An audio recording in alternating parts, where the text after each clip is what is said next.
Now we are planting spruce. So within a year, we should have something grown. Who wants to try? When I was growing up as a kid, I used to play down here. Before, we used to have wagon roads, trails, everything was there, the resources that we needed, fish, berries, fresh water. The old people, they knew how to look after the land. Lots of history down here, I'd say. It's a very sacred place. When I was young, there used to be willows all over here. We are in the Oldman River Valley. It's a very culturally significant site for Blackfoot people, especially Piikani. It's hard for the trees to survive in here because we are on a metered body of water by the dams. So because of the channeling of the river, it's really affecting growth. You know, you can see the die-off.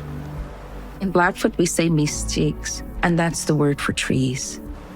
The trees provided us our sustenance. It gave us our lodging, access to our ceremonies.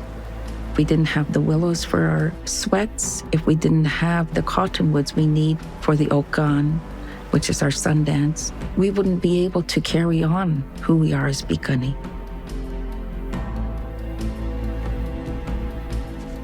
Nobody knows the land better than the members of this community, so the main planting strategy is directed by Piikani.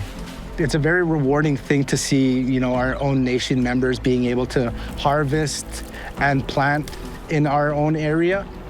And it is a really well thought out project in regards to, you know, being mindful to the Indigenous culture and our ways here.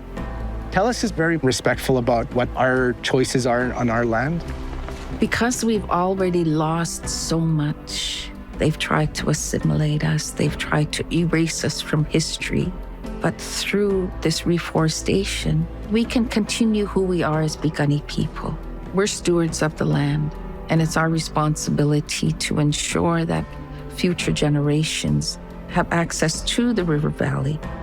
This project, in partnering with TELUS, helps us achieve that.